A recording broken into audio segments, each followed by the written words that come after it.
Politik identitas dinilai masih berpotensi terjadi dalam pemilu 2024 mendatang.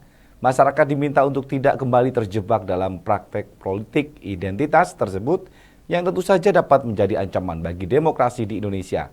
Salah satu dampak buruk dari politik identitas adalah tidak fokusnya kandidat yang bertarung dalam menawarkan kebijakan dan program kerja kepada masyarakat. Hal ini terungkap dalam kegiatan fokus group discussion yang digelar Aliansi Bela Garuda di Bantul Daerah Simo, Yogyakarta.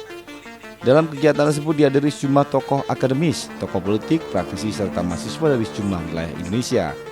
Jelang Pesta Demokrasi Indonesia yang akan digelar pada tahun 2024 mendatang, sejumlah kerawanan-kerawanan mulai kembali dianalisis oleh sejumlah pihak. Berkaca dari pemilu 2019, politik identitas masih menjadi salah satu potensi yang dinilai masih bisa terjadi. Ketua Aliansi Bela Garuda Toto Ispurwanto mengatakan politik identitas dapat menjadi ancaman bagi demokrasi Indonesia karena dalam pelaksanaannya dapat memecah masyarakat dan membuat para kandidat yang bertarung mengabaikan program dan kebijakan yang ditawarkan.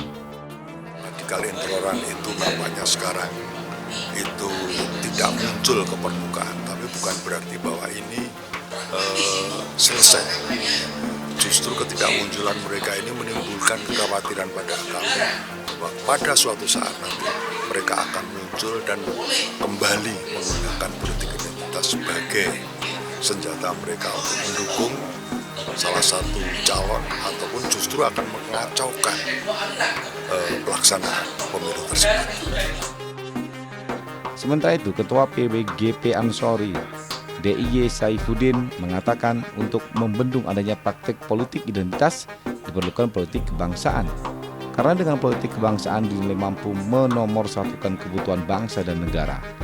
Tak hanya berbicara bahaya politik identitas, berbagai potensi lain seperti hoax, ujaran kebencian, dan hal berbau sara yang ditujukan kepada salah satu pasangan calon juga perlu menjadi perhatian dan kewaspadaan masyarakat. Di tahun pemilu ya, kemudian kita perlu untuk menjaga kedaulatan negara kesatuan Republik Indonesia ini, menjaga bangsa dan negara ini dengan politik kebangsaan. Kenapa? Karena politik kebangsaan itu menomorsatukan kebutuhan bangsa dan bernegara. Ketika ada kelompok-kelompok yang kemudian berbasis radikalisme, apalagi mereka menjual agama sebagai komoditi politik, kemudian menjual identitas masing-masing, itu akan memecah belah persatuan dan kesatuan kita. Saya ingatkan kepada semua elemen bahwa bangsa ini terlahir dari semua elemen masyarakat yang ada, semua unsur kebudayaan yang ada, semua agama yang ada. Adam Sleman, TA TV.